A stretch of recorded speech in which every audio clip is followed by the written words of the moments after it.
Hello and welcome to It'll Be Alright in the 90s, the podcast which simply will not give up, regardless of the reviews, regardless of the listener numbers, and regardless of the quality. We are back, and it's our birthday, Stu. How do you feel about that? I think we've hit 4, haven't we? We have. It's our 4th birthday. Hello, mate. Hello, everybody. So privileged to still be here after 4 years making these podcasts with you. It really is a delight, and long may it continue. Yeah, absolutely. Wholeheartedly agree with those sentiments. And yes, just a quick apology again. We didn't do an episode last time because I had a hot lead on a early 90s Sunkist can, which I simply had to follow up on, and it did mean I had no time to record an episode, so I apologise for that. But, ladies and gentlemen, we got him. Oh, he's only got it. He's only gone and got it. That's fantastic. Does it have the kiosk sticker on it? It does have the original kiosk sticker on it, 37 pence. Diet Sunkist, drink in the sun. The drink by date is June 1993. I will, of course, put some pictures on our social medias. Might even do a quick unboxing video. So keep an eye on our social media to see just what all the fuss is about. Because I'm pleased as punch with that. It's been a long quest to find an original 90s Sunkist can in such good condition.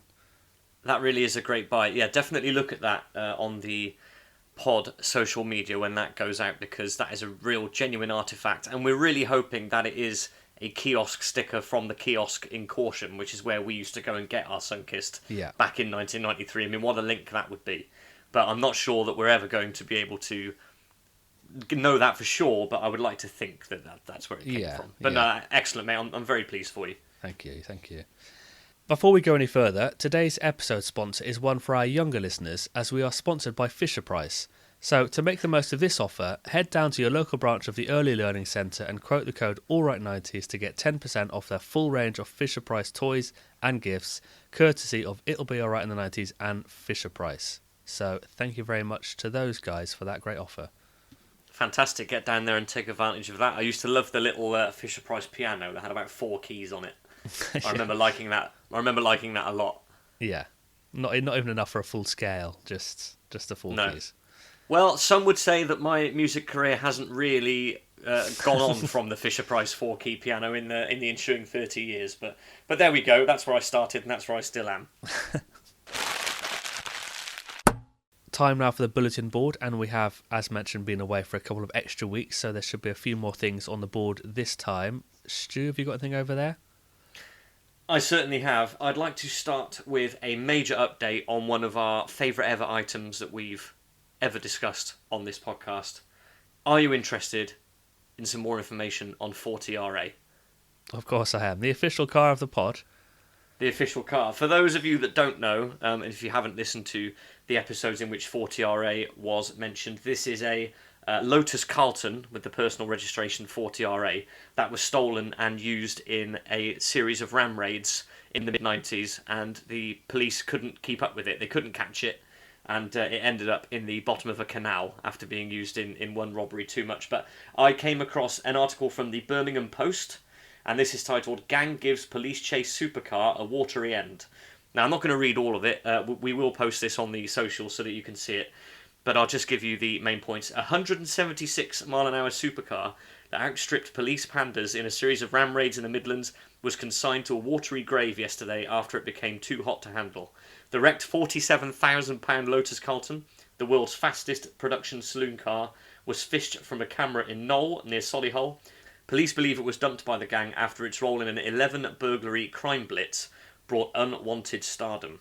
Last night, the car's owner, computer company manager, Mr. Richard Austin, aged 41, so that's where RA40 clearly has come from, said he was sickened by the affair. He now drives to work in a Renault hatchback with a top speed of 95 miles an hour. So this is 1993 or 4, so which Renault hatchback is he driving to work in there, Alex, in your expert opinion? Definitely a Renault 19, no doubt. It's a bit of a step down, isn't it? I'd say, yeah. From the record holder for the fastest saloon car in the world, yeah, Renault 19, not ideal.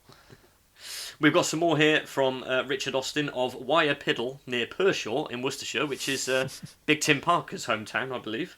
Yeah. He tried to catch the thieves when they stole it from his home on November the 25th. He said, "This is a sad end to a great car. While it was at large, it was a bit of a joke. But now it isn't funny." And it said here that the police gave chase. They were left standing by the 377 horsepower Carlton that can outpace a helicopter. So there's plenty more here on 40RA. We will repost this on our socials, but I spotted that over the last few days, and I just wanted to bring you more information because we didn't really know how it ended for 40RA, did we? And we've managed to find that little local news piece which has given us some closure. So there you go, that's 40RA. Yeah, it's fantastic to hear another update from 40RA there, the official car of the pod. There are rumours online and in car communities that it does still live on and it was resurrected post-canal. I don't know the truth of that.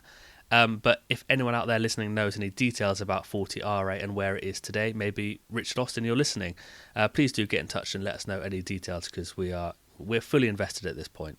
Yeah, definitely. We know that 40RA survives as a registration plate. And it's now on a different car, so it still lives on, hopefully, with Mr. Austin himself. But yeah, anybody's got any further information, then please do get in touch. Alex, what have you got over there? Yes, if you see a Renault 19 driving around with 40RA on the number plate, you know that's Richard, don't you? Keep an eye out. I have a message from Legend of the Pod, Hannah Kelly here. Actually, a couple of messages relating to some of our recent episodes, starting with some thoughts on school days, which relates to our secondary school episode, which we did a couple of months ago. She says, "A few memories from me, some general and some more specific.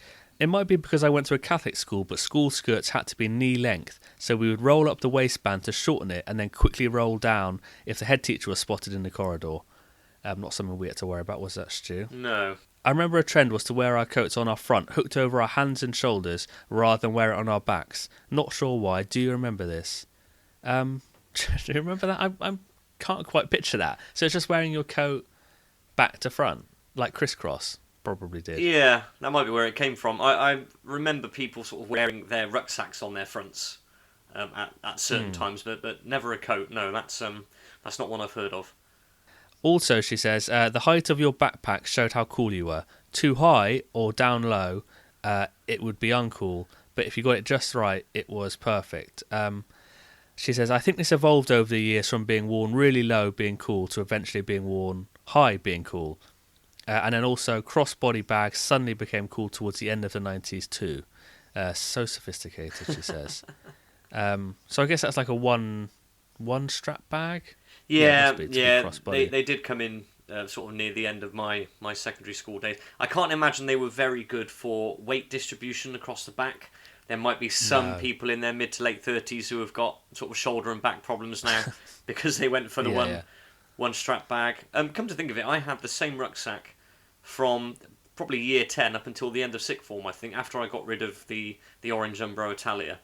I had a Reebok one, which I then kept for the rest of my school days. But I just remember it being a struggle when you had sort of food tech and PE on the same day, and you might as well have taken in a suitcase. Yeah, definitely one of those wheelie ones. Yeah, I remember a phase where people would, I think before one strap bags were actually made, people would just have one strap of their backpack really long and loose, and then wear that diagonally across their chest. That was definitely a big thing for a while. It's probably an example of the fashion dictating the manufacturer, because then maybe bag makers saw that and thought, okay, that's cool. Let's do that. Have you seen what the kids in year 8 at Corsham School are doing, Mr. Umbro? Let's get it on the production line. Signor Umbro. Are they Italian? No, they're British, aren't they? They're British, aren't they? Sorry, I retract that joke. And to continue from Hannah, she says, Stu's mention of food tech reminded me of the time I dropped my pasties all over the floor as they came out of the oven, and my teacher still had to eat one in order to grade me. Imagine that. Superb. Absolutely superb. Just crouch over the floor eating a pasty and then grading it. Yeah. That must have affected the grade, mustn't it, surely? Yeah, you think they ate it straight off the floor? They didn't sort of scoop it up and put it on a plate first? Oh, I don't know. Maybe they did put it on a plate for presentation. Also, so the teacher had to eat parts of 30 different pasties. Yeah, it's like Bake Off, I guess. Blimey. I'm not sure I could manage that. Imagine if you had like 2 or 3 of those sorts of lessons on the same day as the teacher. You'd be sick as a dog, wouldn't you? Yeah.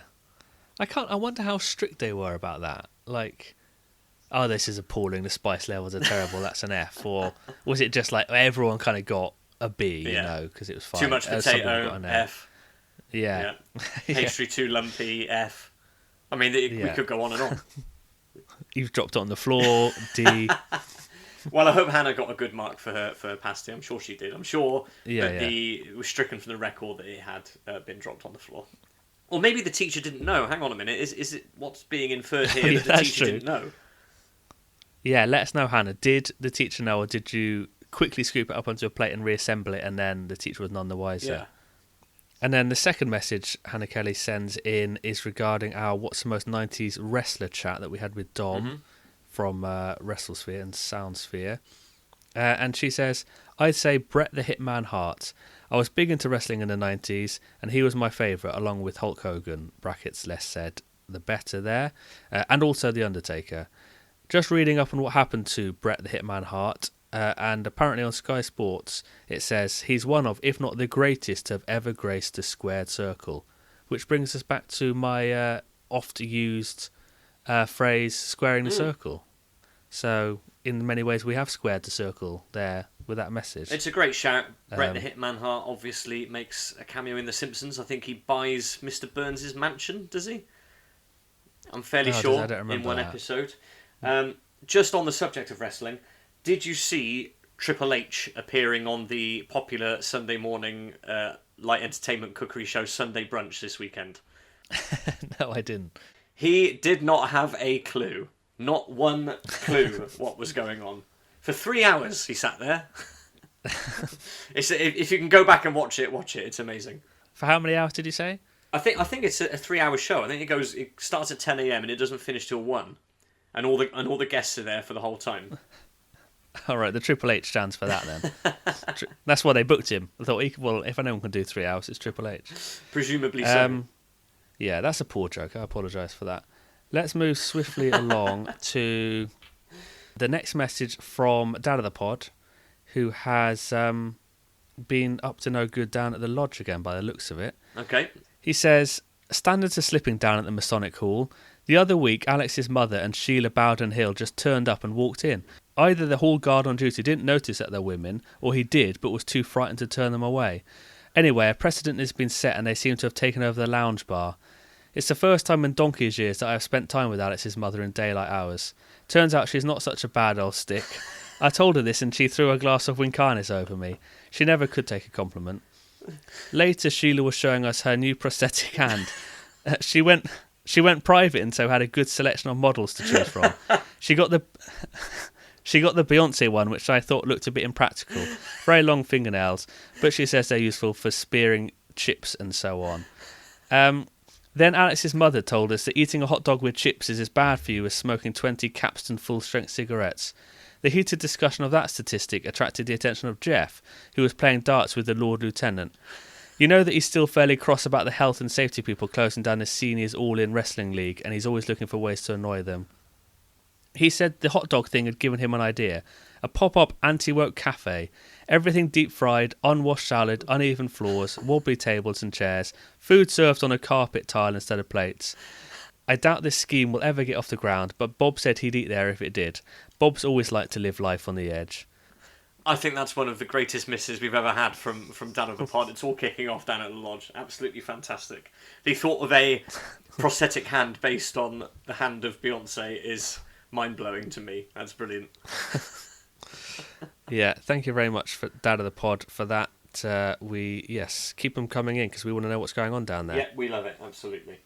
Well, before I read my last piece of correspondence, just a note to say that the Spotify Stasi, the secret police, have been onto us again for use of copyrighted material, and we've had to engage our legal team to tell them again that we only use it if we are reviewing said work or parodying said work.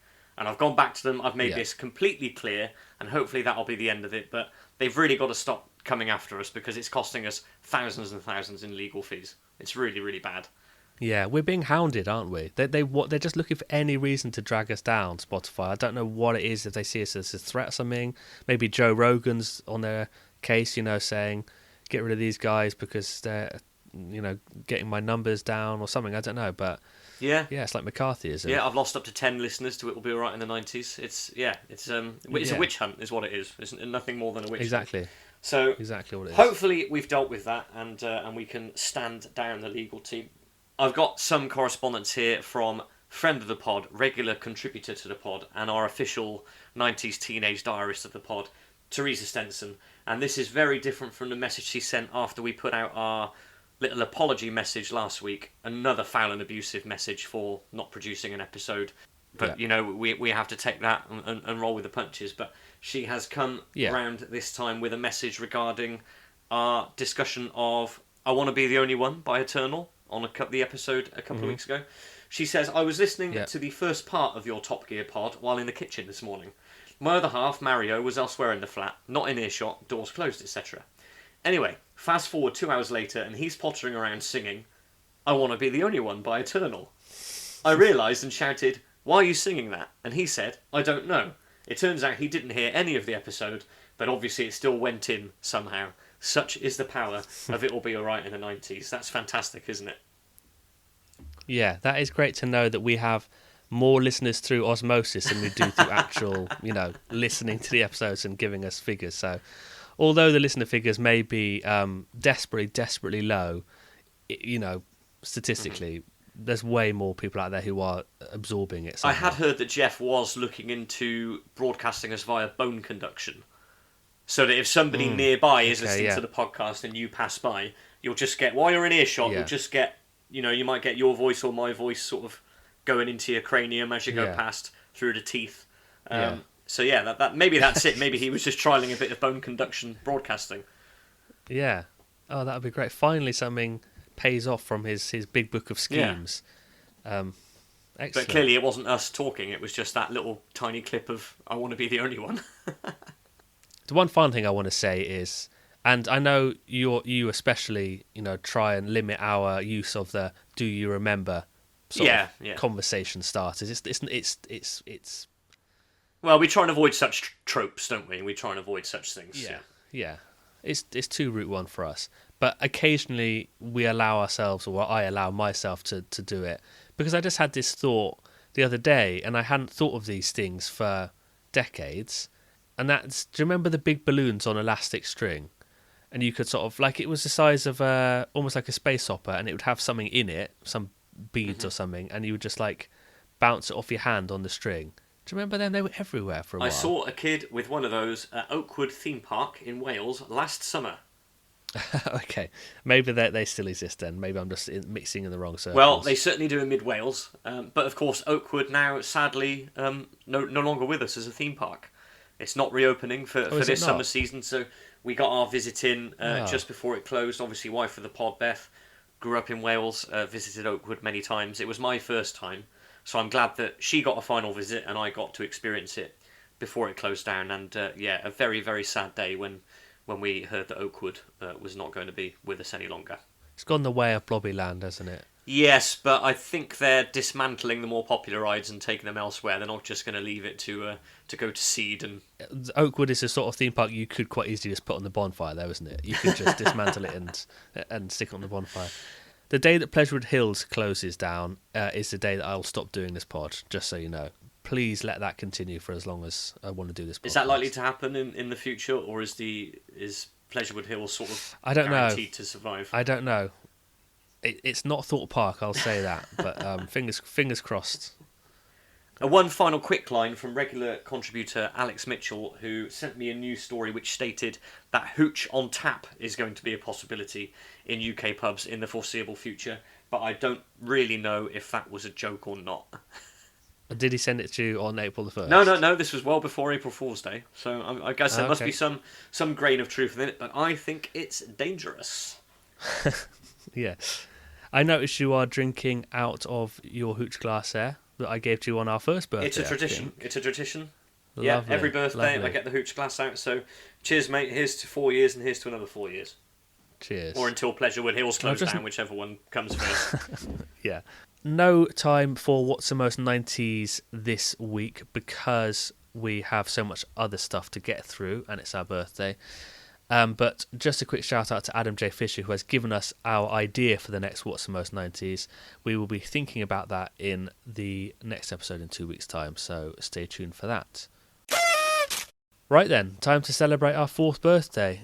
And Stu, as usual, we have exchanged some gifts, haven't we? We've got our strict budget of £10 and we've certainly have, yeah. Trawled the internet, and yes, we have something for each other. Although one of my gifts for you has not turned up yet, so that's going to have to be delayed until next episode. But we do have one thing for each other. We do. Well, it's always nice to have something to look forward to as well. Thank you for sending me 2 things.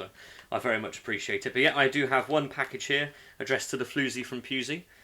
So shall I go ahead? Please do, yeah. Let's have a look. It's very well taped, as always. Let's have a look. I'd be interested to know if you could guess what it is from the feel, but... Right, okay. Let me just divest it of the packaging now. I'm going to guess it's the sort of alien Mr. Burns. Let's have a look. It's not, but you're not a million miles It's the Gummy Venus de Milo. Oh, that is fantastic. Thank you so much. Oh, wonderful. That is superb. Thanks, man. Thank you very much. That is all right. It is the Venus de Milo gummy from The Simpsons. Do you know what episode and series Homer Badman, it's called. But I couldn't tell you what series it is. But yeah, definitely Homer Badman. That is the rarest gummy of them all. The Gummy Venus de Milo. Carved by gummy artisans who work exclusively in the medium of gummy. Will you two stop saying gummy so much? And now, on to your gift. Now, I haven't sent you anything physical. And that's because I'm about to send you your gift. And before I do, I just wanted to take a couple of minutes to talk to the listeners more broadly about Alex and his role in the pod. Now, there are 3 of us involved in the production of this pod. There's Jeff, who does next to nothing, as we've spoken about many times in his antics in the lodge. Then there's me, and I do slightly more than nothing.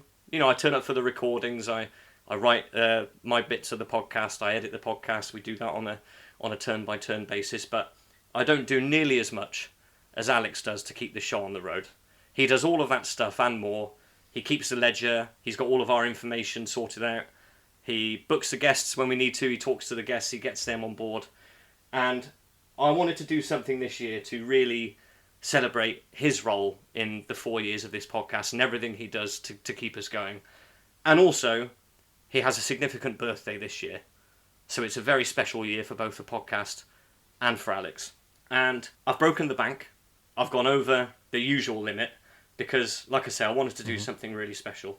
And I got in touch with not a podcast legend, but just a general legend, somebody who is respected not only by us, but by everybody who's listening, definitely to a 90s podcast. I asked them to record a little message for you, and for a small fee, they were extremely pleased to do so. So I'm just going to send that over to you now, and then you can have a look at this and let me know what you think. Oh, wow. I think this is going to eclipse the Gummy Venus de Milo. I should be with you now. Opening my WhatsApp now. There is a video. Oh, yeah. Hi there, Alex. I believe that you are Wessex's biggest Norwich City fan, and I've got to wish you congratulations on 4 fantastic years of podcasting with It'll Be All Right in the 90s, and also a very happy 40th birthday for July. And I've also got to give you stick because you didn't say hello to me in Southampton. Now, why was that? You'll have to come back to me, but a happy birthday and congratulations on those 4 years with the podcast. All the best, Brian Gunn. That is absolutely fantastic. Brian Gunn himself, Norwich's number 1. I can't believe it. It's so weird seeing Brian Gunn address me personally and talk about the pod. And you remember the Southampton debacle. Excellent.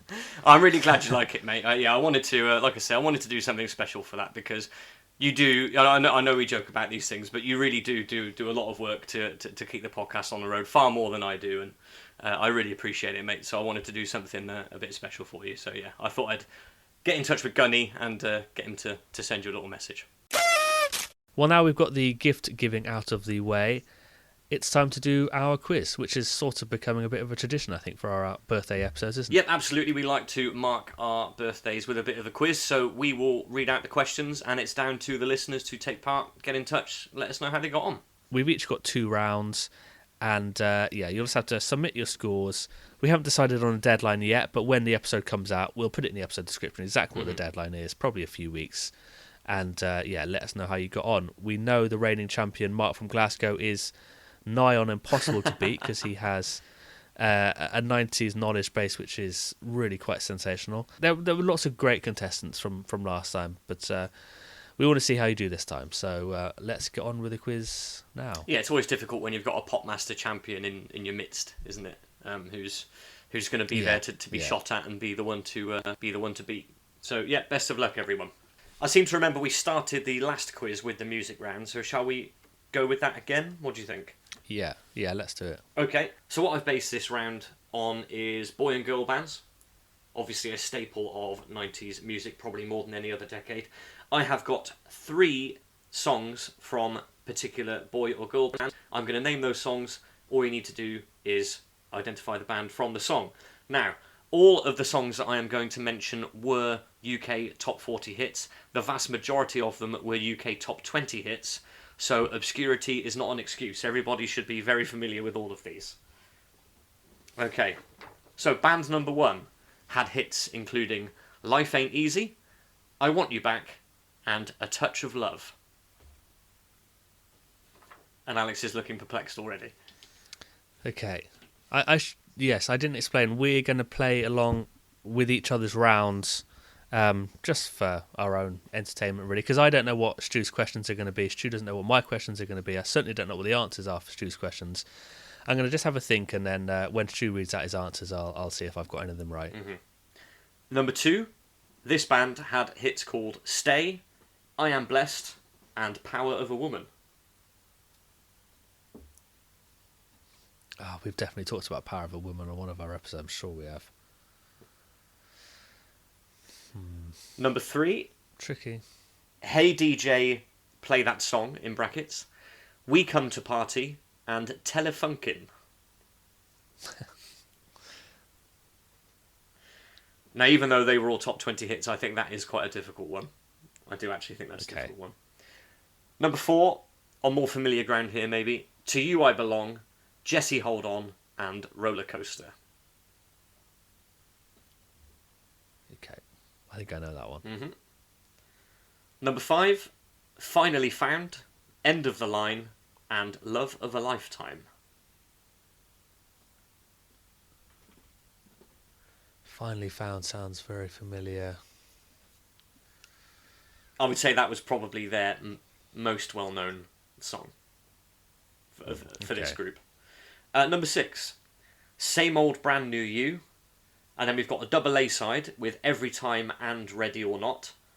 And the final song is called Summertime of Our Lives.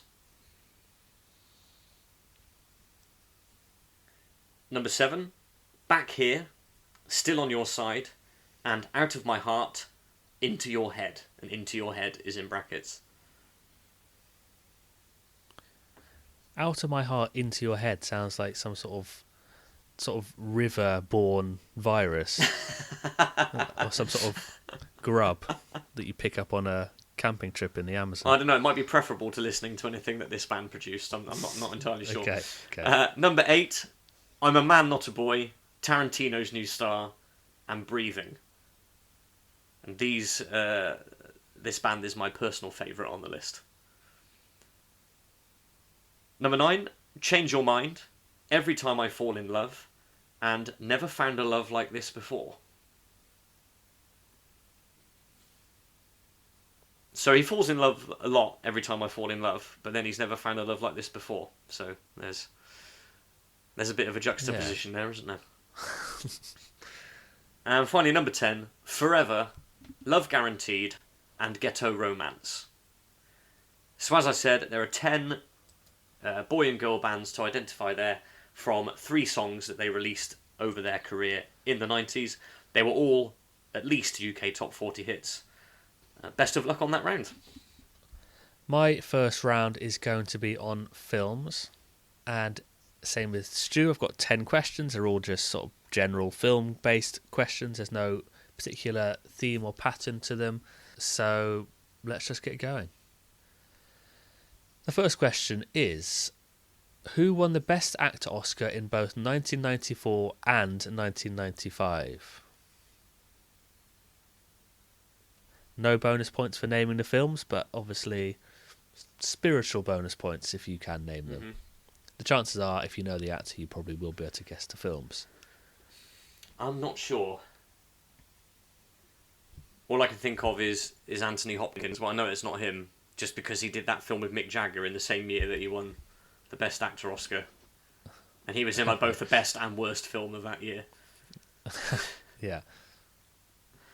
Question 2. Which rock musician appeared in Back to the Future 3, My Own Private Idaho, and The Big Lebowski, among other films, in the 90s? I think I do know that one. Would I be right in saying that he's somebody I hold in personal high regard? Yes. Okay. Yes, he is. Good. That's one on the board for Joz. Fantastic. And it's not Richard from Midget, if that's what you're thinking. I love you, Richard. I'm looking forward to seeing you in October down in Aldershot. Question 3. Which film's soundtrack album is the biggest selling soundtrack album of all time? Now, that could be a few from the 90s. Question 4. The infamous film line, "You had me at hello," comes from which film? I'm not sure why I've said infamous there. I think it's just a famous film line. It's not infamous. Whenever we do a movie episode, whenever we have movie quiz questions, I'm always found wanting. This is a real blind spot I've got. This is how I feel. I think when you talk about 90s music with Joe, I often feel like I'm somewhat being left behind in the shallow end. Well, look, we can't know everything about everything in the 90s, can we? But we're learning as we go. No. This is a learning exercise. It's educational as well as entertaining. Question 5. What was Robin Williams' first animated film role? Oh, wow. And by that I mean you just need to name the film, not the character he was playing or anything like that. I'm going to give you my best answers. When we do the answers in a second, I'm going to give you my best answers for each question, and we'll see how badly I go. Yeah, I'm dreading having to give you my answers for the music round because I'm completely lost. Question 6. Nicole Kidman and Tom Cruise starred in 3 films together in the 90s. Days of Thunder, Far and Away, and which film? Okay, I've got something in mind for that, but it could be wrong. Okay. Probably is. I once saw a Vauxhall Senator made up like their car from Days of Thunder here in Bristol. It was fantastic. I mean, it's just nice to see a Vauxhall Senator, right? But then there's an added bonus. Yeah, exactly, yeah. Question 7. Kevin, Jim, Oz and Finch are the 4 main characters in which 1999 film? Talking about Vauxhall Saloons again, I've just realised what I should have done for your birthday this year. Should have bought you 40 AG, shouldn't I? Yeah, just that would be great. You could put it on your bike. Yeah. Or I'll tell you what, I'll buy it and I'll put it on my car, and then I'll own it in. I'll use it in, what's the word I'm looking for? I'll look after it for you. I'll be the custodian. Yeah. It's going to look up how much that would cost. You carry on. I'll be back. Okay, I'll carry on. Question 8. Which song, a 1960s duet... Which song... Question 8. It's because I'm just reading it off a thing, Question 8. Which song, a 1960s duet, wakes Bill Murray up every morning in Groundhog Day? Oh, dear. Yeah, I think this is... Yeah. I mean, this is sort of impossible unless you are familiar with the film. Although I have said it's a 1960s duet, so... Question 9. The first Mission Impossible film came out in 1996, but who directed it? Who directed the first Mission Impossible film? Which I've never seen. I really need to. You haven't seen the first one? No. Oh man. I think it's films of 1996. That's our next film episode. I think it is, yeah. So there you go. Ample I'll have to watch opportunity. it. And the final question from this round, number 10. The highest rated 90s film on IMDb is Shawshank Redemption, which happens to sit at number 1. Can you name any of the next 3 highest rated 90s films on the list? So it's not 3 points up for grabs here, it's just 1 point. You just need to name one of the next 3 highest rated 90s films on the IMDb list. And I don't want you listing 10, and then if one of them happens to be right, you get a point. You just have to name one. Name one, and if it's right, you get a point. All right, okay. Don't get aggy. I know what's going on. It's fine. The closest I can get is AG03AGG, and that's £1,392. Oh, that's so not worth it for that, you might have to stick with the message from Brian Gunn, I'm afraid, if Okay. if it's all the same to you.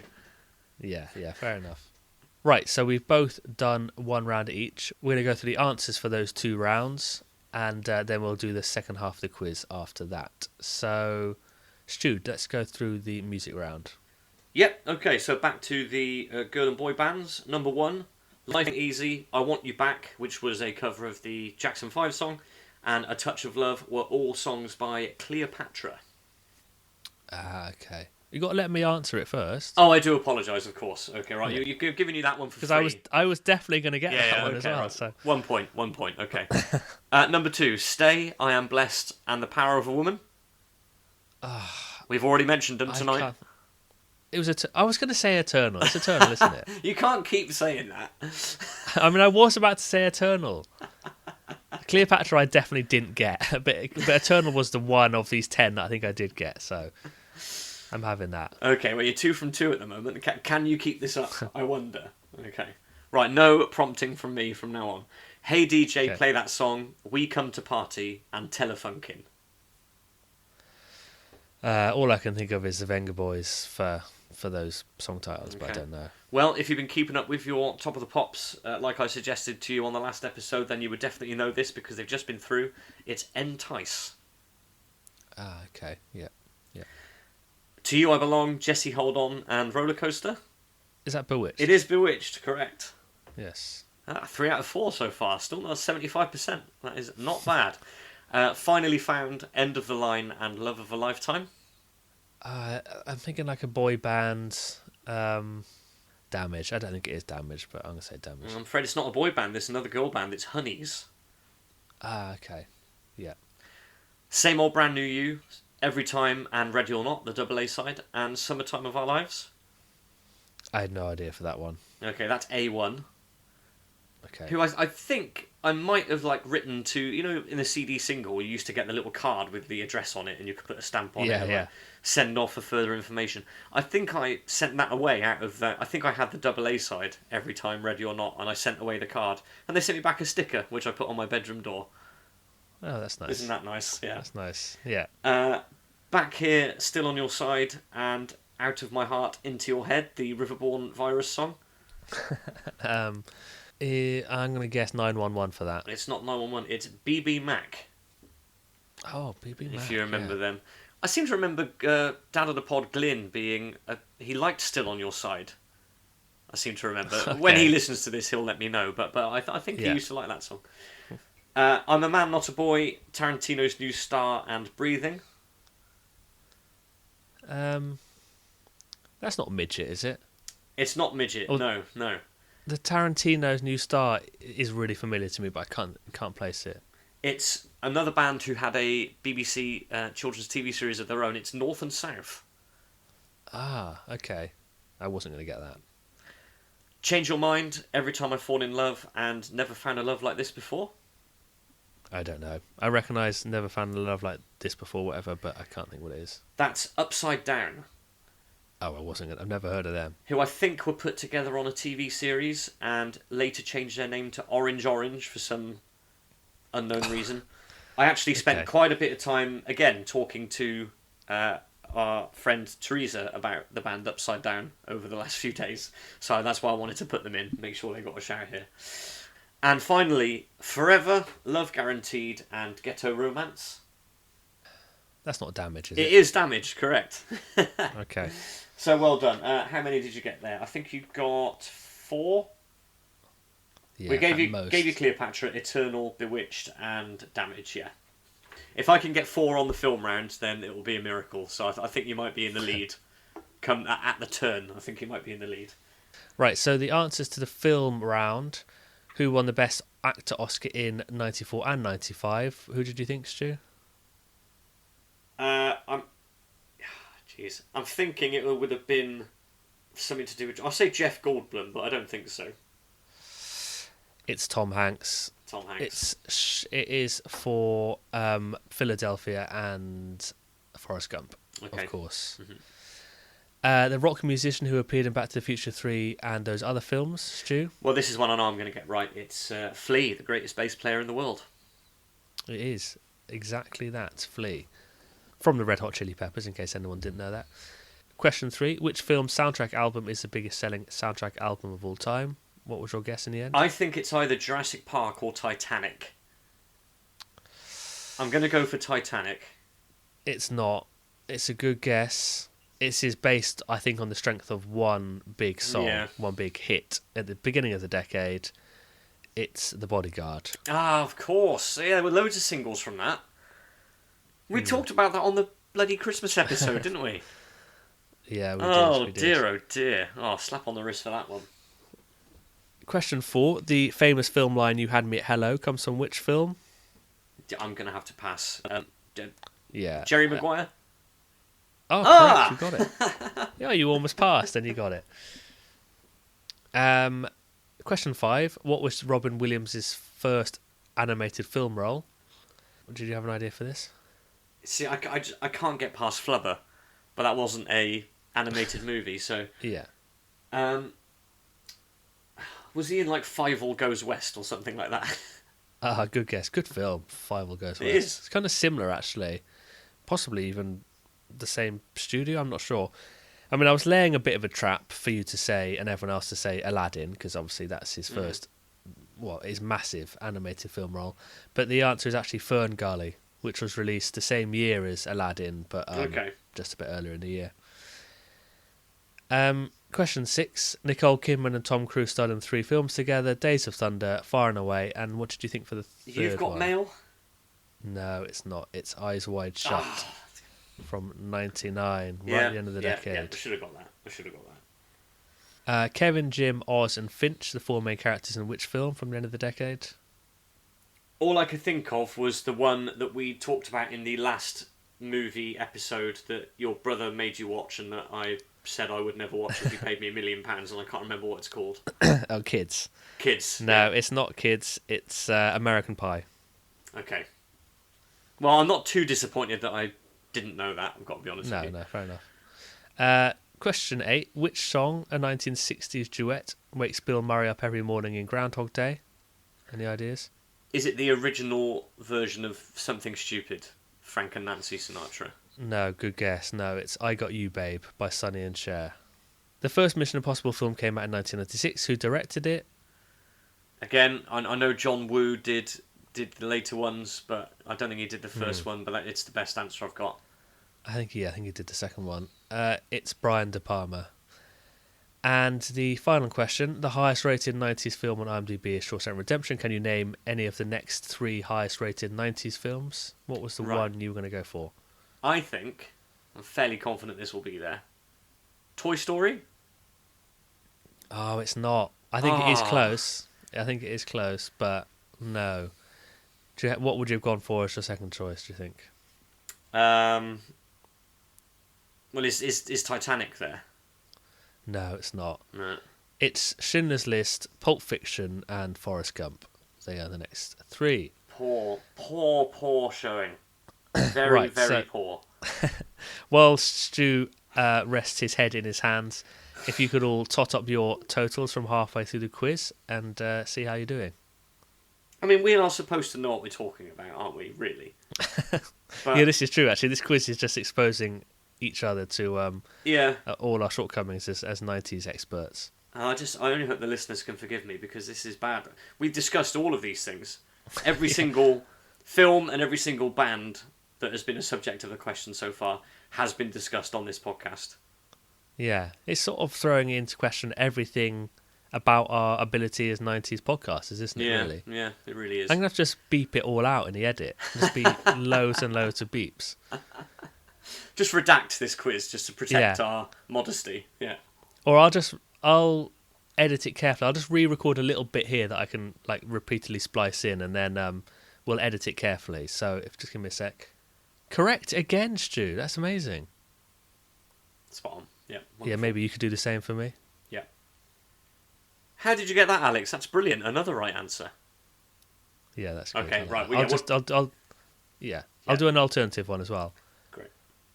Stu, how did you get that? You had your fingers in your ears and you were looking away and you still got that. Amazing. Right, okay, one more. Alex, I can't believe you got that. You didn't even listen to the question because you were watching the message from Brian Gunn over and over again. It's really, really amazing quizzing. Right, that should cover us. Okay. Yeah, that's good. Right, start us off with the third round then, please, Stu. Okay, it's sport. More specifically, it's football, and I've gone to an old friend of mine, 90 shirt sponsors. I'm going to give you 10 sponsors of Premier League teams in the 90s, and all you have to do is tell me which shirt they adorned. I don't want to sound arrogant, but I'm going to get all of these right. I would hope so. I think this is maybe ground. We're on more solid ground here, I think. Yeah. Definitely. Okay, number 1.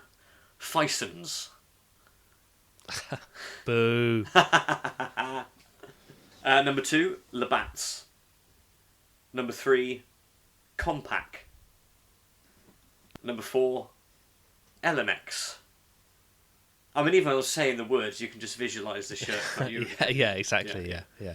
Number 5, ICI. Yeah, you know, like synesthesia, when people see colours to music. I can see like football shirts when you say companies. I don't know what it's called, that condition. Yeah, it should be named after us, shouldn't it? It's one of those things where, like if you discover a plant, it gets named after you. Yeah, okay. Number 6, JD Sports. Number 7, Phones for You.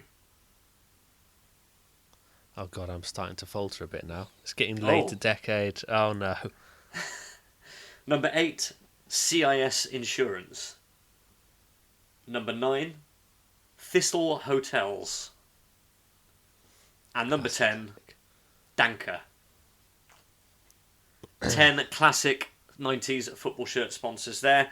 Scribble down the clubs that those sponsors are associated with. Very, very quick round there. And we will move on to round 4 as soon as we're ready. Well, the fourth and final round is politics and current affairs. And to warn you, this is going to be quite a dry set of questions. Upon review, some of them might be quite hard, and a lot of them deal with death and war and conflict. And there's not as much light-hearted stuff in here, but we'll see how you go. Okay, I'll give him my best shot. Question 1. What was Tony Blair's constituency? I think I know this because I wrote this as a quiz question for a quiz I did at the Pub of the Pod, the 3 Crowns, at the end of last year, and I removed it because I thought it was too hard. Okay, well, at least you know it. I think I remember the answer. So we're good. We're already doing better than on the movies. Fantastic. Okay. Question 2. Lance Ito was involved in which celebrity legal story in the 90s? That's Lance Ito. ITO? Yes, ITO. Okay. I'll be interested to hear the answer for that. I'm not sure. But I've got a guess. Okay. Question 3. Who was killed by police on a rooftop in the city of Medellin in December 1993? The city there will be your clue, I think, the city of Medellin. That's Colombia, right? Yeah, I think I'm pronouncing that correctly. Question 4. Which pop star who achieved fame after the 90s was a soldier as part of NATO peacekeeping forces during the Balkans conflict in 1999. He would regularly jump out of his tank and serenade locals with his guitar, apparently. Okay. So which pop star who achieved fame after the 90s is that? I think I've got that one as well. Question 5. Hold on, I'm going to sneeze. No, I'm not. Carry on. Question 5. Which global figure died... It's not like pointless, is it, this quiz? Just a minute, Xander. Hang on a second. No, it's okay. It's okay. It's gone. It's gone. Don't let me Question delay 5. you any longer. You carry on. How much of that hooch have you had? Question 5. I've got it on tap in here. Which Fantastic. Which global figure died... Oh, spit it out, will you? Now, Question 5. Which global figure died age 87? It's a light one, this one. Died age 87 just 5 days after Princess Diana. Okay, yeah. I think I know this one Which as well. global figure died just 5 days after Princess Diana? This is linked to a memory in the in the Jocelyn household. So yeah, I think I've got this one. Oh, Yeah. good. I want to hear what that memory is. Question 6. I don't know why I'm pausing between each question. I mean, people can just pause the podcast. Yeah, can't give them they? thinking time. It's nice. It's good. You've been a good quiz Question- master. Question 6. In which US city did the 1999 World Trade Organization conference spectacularly clash with anti-globalization protests? This is something you might know if you're into a certain Rage Against the Machine. There's sort of references to this. Mm-hmm. So that's the name of the US city we're looking for there. There's a name that this event came to be known as that rhymes, so that's a very loose clue there. Question 7. In the world of technology, Archie, released in 1990, was the world's first what? In the world of technology, Archie, released in 1990, was the world's first what? This was news to me. I didn't know this one. Okay. Question 8. In what year was the DVD format launched in the UK and Europe? Question 9. Thomas Bopp and Alan Hale each discovered, independently from each other, which object that we all enjoyed looking at in 1997? I think I might have that one. I think I might just have it. And the final question in the round, and the quiz actually, which former BBC war reporter successfully became an MP in 1997, standing as an independent in the Tatton constituency, and was subsequently known as the man in the white suit? Great questions, man. Good, Very, thank very you. good questions. You too. Right, my anxiety levels are rising now thinking about these football shirt sponsors, because I think I may have beaten myself up a little bit too much. But let's Are we go. going for 10 out of 10 here? Is that your goal? I thought I was going to, but I think I'm going to aim for 7. Okay. But, Right. I'll read them out. You give me your answer. yeah. Okay. Fisons. That is the Scum, Ipswich Town. Correct. Labatt's. Nottingham Forest, classic. Correct. Compact. That would be QPR. Correct. Team of friend of the pod, Ash Rose, who we hope to have on in future episodes. Definitely, yeah. We're going to be talking about World Cup 94 with Ash as soon as we can get that sorted out. Yeah. Another computer company, LNX. That, I think, is the Crazy Gang, Wimbledon. It is Wimbledon. ICI. This one is really doing my head in, because I can picture it, and I think it was slightly before my time, or maybe not. Oh, I've got it. I think I've got it. Is it Middlesbrough? It is Middlesbrough, correct, in the first season of the Premier League. I just thought, what's an ugly industrial town where ICI might be, based with factories and stuff, and I thought Middlesbrough. Yeah. You know, Catherine and Dan live in Middlesbrough, right? It's a lovely place. It's you just described it as an ugly industrial town. Where's that bleep machine?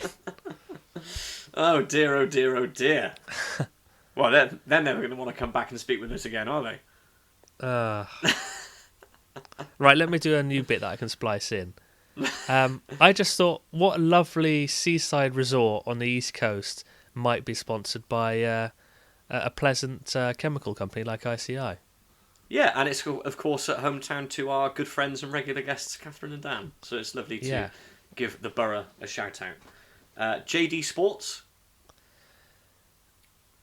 This one I can sort of picture. I'm getting a bit mixed up with Wigan, but I think that was the other sports shop, JJB. I think JD Sports was Charlton. Oh, I'm sorry. It's your first point you've dropped. It's Oldham Athletic. Okay.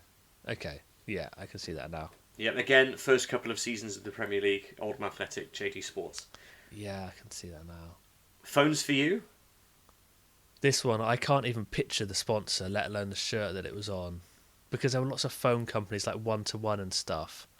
So I don't think I know what this one is. Phones for you. This was right at the end of the decade. It's Watford.